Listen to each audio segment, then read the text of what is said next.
یہ بات ہے سال 541 کی، یعنی آج سے قریب 1500 سال پہلے، جب یورپ کے ٹھیک اس حصے میں آسمان پر ایک ایسا منظر دیکھا گیا جو آج سے پہلے کسی نے بھی نہیں دیکھا تھا۔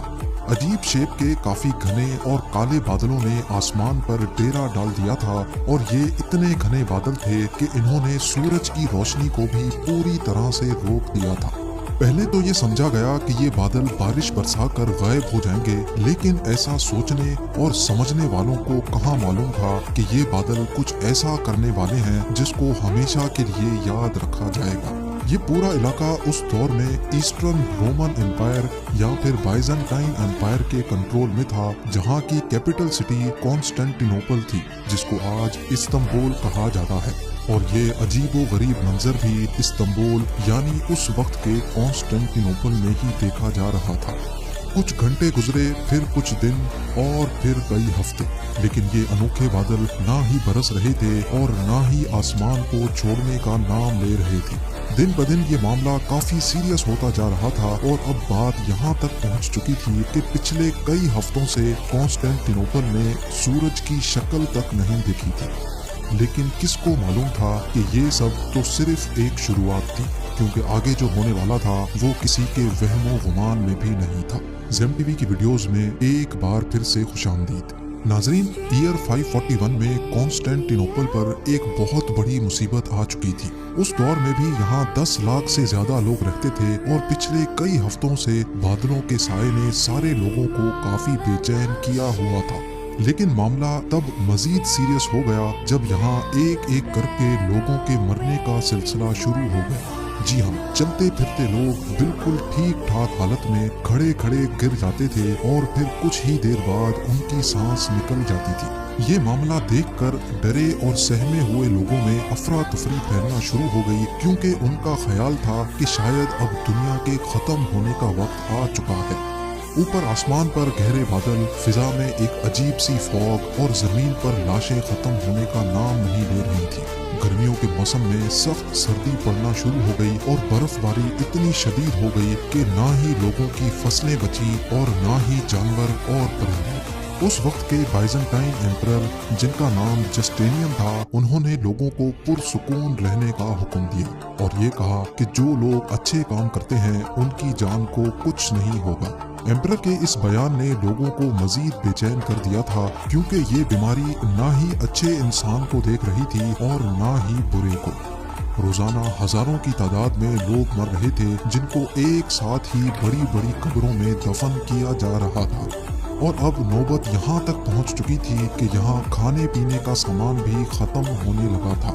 بائزنٹائن امپائر کی فوج، جو ویسے تو کافی اسٹرانگ مانی جاتی تھی، لیکن اس معاملے میں وہ کسی کام کی نہیں تھی، کیونکہ ان کا مقابلہ ایک ایسے دشمن سے تھا جو کسی کو بھی نظر نہیں آ رہا تھا۔ یہ پورا خطہ اسی عجیب بیماری کی لپیٹ میں تھا۔ آسمان پر گہرے بادل جہاں بھی جاتے جا رہے تھے، وہاں زمین پر یہ عجیب بیماری پھیل رہی تھی۔ دور دور تک جہاں ابھی Spain, France, Italy, Greece, Turkey, Morocco, Syria اور ایران موجود ہے، کانٹیننٹ کا یہ پورا حصہ اسی بیماری کی لپیٹ میں تھا۔ کسی کو بھی سمجھ نہیں آ رہا تھا کہ اس عجیب آسمانی بیماری کی اصل وجہ کیا ہے۔ وہاں لوگوں کے پاس اس بات پر یقین کرنے کے سوا اور کوئی آپشن نہیں تھا کہ اب دنیا کا دی اینڈ آ چکا ہے، اور ان کا اس بات پر یقین تب مزید بڑھ گیا جب بائزنٹائن ایمپرر خود بھی اس بیماری کا شکار ہو گیا۔ یہ بیماری ہسٹری کا سب سے پہلا ریکارڈڈ پینڈیمک تھا، جو آج پلیگ آف جسٹینین کے نام سے جانا جاتا ہے۔ پورے 2 سالوں تک چلنے والی انوکھی آسمانی بیماری نے اس پورے کانٹیننٹ کا نظام دھرم بھرم کر دیا تھا، یہاں تک کہ کچھ علاقے تو ایسے بھی تھے جہاں پورے 2 سالوں تک سورج ہی نہیں نکلا تھا۔ لیکن کسی کو اس مسٹری کی اصل وجہ معلوم نہ پڑ سکی۔ کالے بادلوں کا خوفناک سایہ، گرمی کے موسم میں برف باری کا پڑنا، فصلیں، جانور اور پرندوں کے ساتھ ساتھ انسانوں کا بھی مر جانا اس بات کی نشانی تھی کہ یہاں کچھ تو ایسا ضرور ہوا تھا جو کسی بھی صورت میں نارمل نہیں تھا۔ پر اب جا کر تقریباً 1500 سال گزرنے کے بعد 2013 میں آخر کار سائنٹسٹ اور ایکسپرٹس نے اس خوفناک آسمانی بیماری کی اصل وجہ کا سراغ لگا لیا ہے۔ करोड़ों लोगों की जान लेने वाली इस बीमारी का राज इस्तांबुल से 5000 किलोमीटर दूर ग्रीनलैंड में छुपा है। एक्सपर्ट्स की एक छोटी टीम ईस्टर्न ग्रीनलैंड पहुंची और इनका यहाँ आने का मेन मकसद पास्ट के क्लाइमेट्स पर रिसर्च करना था। ग्रीनलैंड में हर वक्त बहुत एक्सट्रीम वेदर होता है। यहाँ आम हालात में बगैर प्रोफेशनल इक्विपमेंट के रहना बिल्कुल भी पॉसिबल नहीं है। जून जुलाई में जहाँ कई कंट्रीज का टेम्परेचर 50 डिग्री सेल्सियस क्रॉस कर जाता है, उसी वक्त ग्रीनलैंड का टेम्परेचर -18 डिग्री सेल्सियस होता है। गर्मी का मौसम ग्रीनलैंड के आसपास भी नहीं भटकता। इसी वजह से यहाँ की बर्फ का मेल्ट होना पॉसिबल ही नहीं है। आसमान से बरसने वाली स्नोफॉल फिजा में मौजूद पार्टिकल्स को भी अपने साथ जमीन पर ले आती है। यानी अगर माहौल में डस्ट होगी तो वो स्नोफॉल के साथ नीचे जमीन पर आ जाएगी। एक्सपर्ट्स का मानना है कि यहाँ बर्फ के नीचे पिछले 1 लाख सालों का क्लाइमेट डेटा अभी तक महफूज है। हर साल ग्रीनलैंड में जो बर्फ पड़ती है वो लेयर्स में एक दूसरे के ऊपर जमा होती जाती है। 1 साल की लेयर 5 सेंटीमीटर मोटी होती है। यानी अगर आज से 1500 साल पहले का क्लाइमेट डेटा जानना हो तो तकरीबन 75 मीटर नीचे मौजूद स्नो के सैंपल्स को बाहर निकालकर उसकी लैब टेस्टिंग करना जरूरी है। एक्सपर्ट्स ने यहाँ ड्रिलिंग का काम स्टार्ट किया और पिछले 2000 सालों से पड़ने वाली बर्फ को बाहर निकाल लिया गया। निकाले जाने वाले स्नो कोर की टोटल लंबाई 100 मीटर से भी ज्यादा थी, जिसमें बर्फ के वो हिस्से भी शामिल थे जो प्लेग ऑफ जस्टेनियन की खौफनाक बीमारी के दौरान ग्रीनलैंड के आसमान से बरसे थे।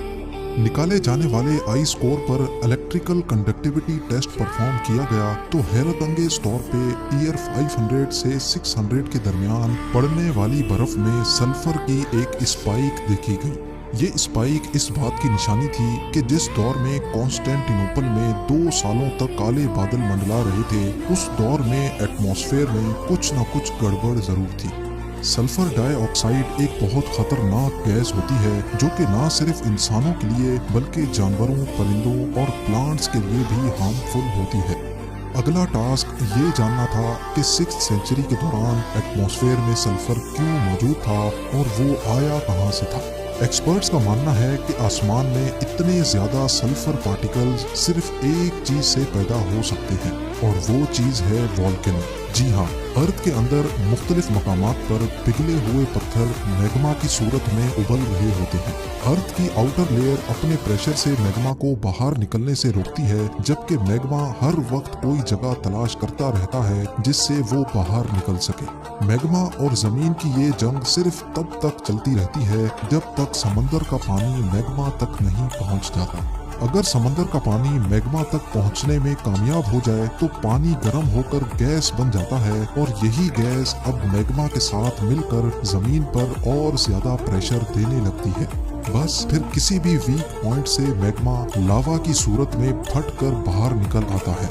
पानी और सल्फर ये दोनों चीजें वोल्केनो के साथ मिक्स नहीं होती, बल्कि ये पावरफुल गैस की सूरत में आसमान में फैल जाती है। इंतहाई ताकतवर वोल्केनो से निकलने वाली वोल्केनिक गैस हजारों मील दूर तक भी आसानी से फैल सकती है। आसमान में मौजूद सल्फर पानी के ड्रॉपलेट्स के साथ मिलकर सल्फ्यूरिक एसिड बन जाता है, जो किसी भी सूरत में इंसान के लिए डेडली साबित हो सकता है।